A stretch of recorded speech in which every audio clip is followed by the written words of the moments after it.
Hello there, this is Unami and we are on day 26 of dive into Proverbs. So I'm just going to share from Proverbs chapter 26 a few verses that I thought they really stood out for me.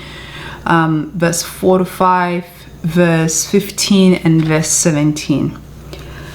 So verse 4 says, "Do not answer a fool according to his folly, or you yourself will be just like him." Verse 5 says, "Answer a fool according to his folly, or he will be wise in his own eyes."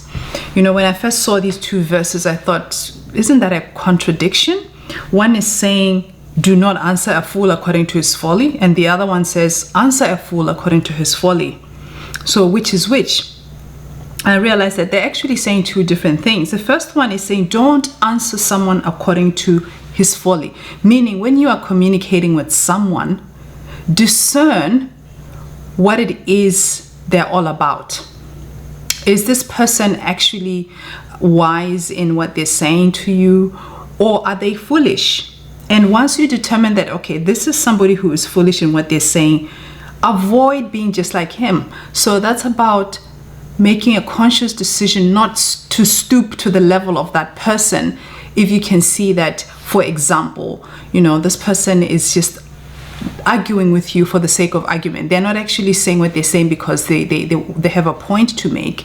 It's that they're trying to be right, or they're trying to prove something. So that's how you determine whether somebody is being foolish or not. And so it says that do not answer a fool according to his folly. So at some point in a conversation, you must be able to discern that, you know what, this is actually going round in circles and circles, and not because this person is trying to get to a valid point, but that this person is really just trying to win an argument.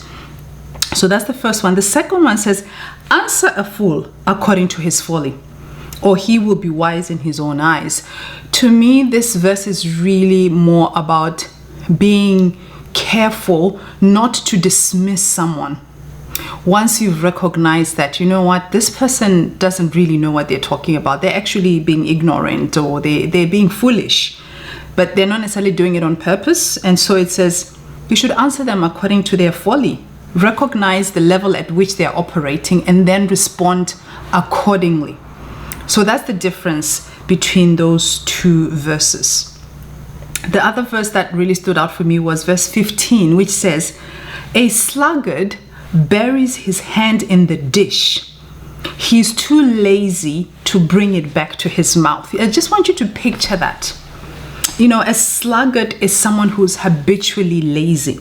And it says this person who's habitually lazy buries his hand in the dish. He's so lazy that he buries his hand in the dish. He goes to get the food, but he doesn't finish the process. He goes to get the food, and the food is there for him to eat, but he's too lazy to bring it back to his mouth. And so I was thinking, this is really about opportunities and failing to complete what you start. I know I've been there, where I start things, I get excited, I start things, but I don't finish them. But the difference here is the reason why this person doesn't finish what they start is not necessarily because they get too excited about ideas. It's because they're too lazy to bring it back to his mouth, where he can eat, where he can enjoy, where he can benefit from that food. And this food can be anything. It's anything that's available for you to take in. It's opportunities that come up. It's conversations that could start. It's people you could interact with. If you just think opportunities in every sense of the word, is that's food for you, but you're too lazy to bring it back to your mouth to finish the process. So be careful not to let laziness stop you from finishing what you have started.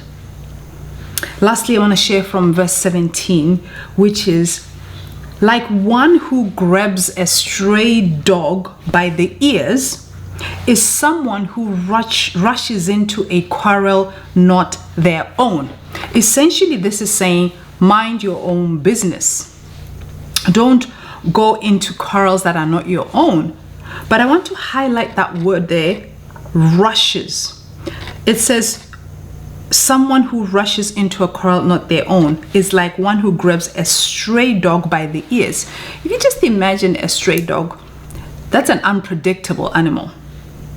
It's a dangerous animal. Anything can happen, right? So you need to be careful. Proceed with care. So you don't want to grab any dog by the ears, but a stray dog, oh my goodness. It's like someone who rushes into a quarrel, not their own. It's saying, trying to get into something, an argument, a quarrel that is not yours is a dangerous thing to do. It reminded me of a situation my husband once shared with me about how he was walking and he saw this couple having a disagreement, and the guy was being rough. I think he was trying to beat up the lady, and my husband tried to step in, and the guy told him, keep walking. Keep walking. He's basically saying, mind your own business. But here's the thing. I believe that yes, we should mind our own business. But sometimes you have to put yourself in a situation. Use wisdom, of course. But if you see somebody in a dangerous situation, you don't want to just say, well, it's none of my business, I'm just gonna walk away. I remember one saying I heard that has never left me is, now that I have seen, I am responsible. There are certain things that we see that we cannot unsee. Now that I have seen, I am responsible. So this verse here is really talking about being careful not to rush into a quarrel that is not your own. But I do believe you have to use wisdom. Some things you can't ignore. But don't try and get into issues that are not yours, because it's going to cause trouble for yourself and for other people.